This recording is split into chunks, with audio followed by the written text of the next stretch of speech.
Whilst we are rushing to get from point A to point B, nothing surpasses the need to arrive there safely. Hi, I'm Dennis Quah from the Harley Owners Group. I'm the director for the chapter this year, two-term director now, but I've been involved in the Harley Owners Group for almost 20 years.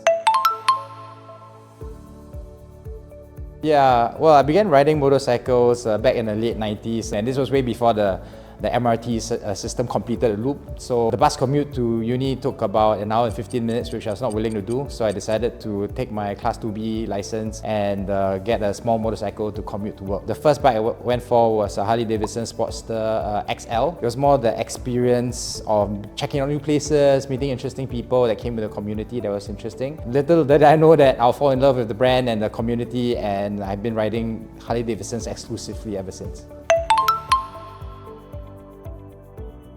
In general, Singapore has many biking groups and there's a very vibrant community. Given that cars can be quite expensive, I guess many young people gravitate to motorcycles as a primary source of transportation and also an extension of hobby for themselves. It's quite interesting. I think it's growing, and it's quite nice to see the community develop and evolve.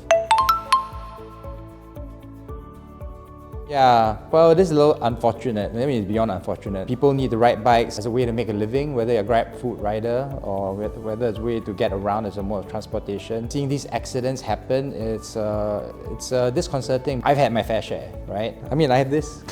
This was 2008, I think. Everything was happening in slow motion. Very minor injuries on the bike, but I realized that I probably broke the fall of my hand and I broke a bone in my right wrist. Falling down sometimes is out of your control, right? I mean, there are other road users on the road, and their behavior does have an impact on you.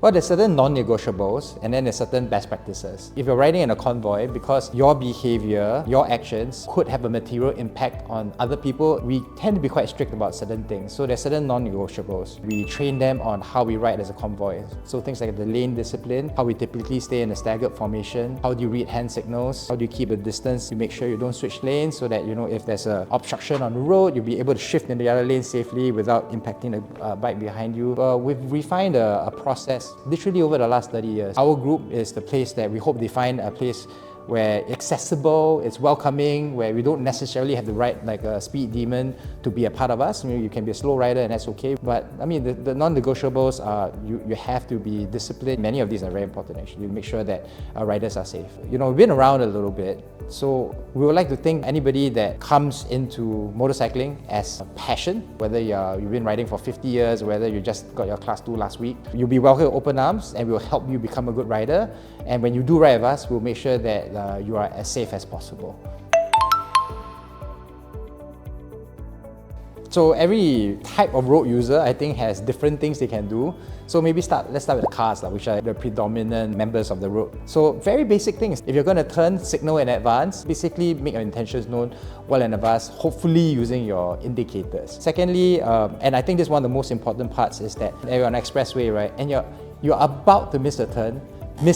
What I see as one of the biggest dangers of motorcycles. So what happens if you realize you missed your turn and you're trying to turn off and there's a bike in your blind spot, you take the bike out. These are things that every driver knows that you should not do. But because you're in a hurry, you're impatient, the consequences of taking such an act could be significant. You could kill someone in the process. And that's on the car's perspective. From a motorbike's perspective, I think it's fair to say that I think we have a role to play as well. Stay out of car blind spots. I both drive a car and ride a bike. I constantly tell myself that when I'm on the bike, behave like a car. On the road, take up the space just like a car. Try not to lane split, try not to squeeze in between cars, especially at speed. So if everybody applies, including myself, apply a more gracious attitude, that awareness that your behavior on the road has an impact on other road users, I think it creates a more safe environment generally for everyone. And none of us want to get hurt. None of us want to get injured or killed through the process of exploring our passion. So this process of putting a spotlight on the positive aspects of motorcycle riding, I think it's a great way. Whilst we are rushing to get from point A to point B, nothing surpasses the need to arrive there safely.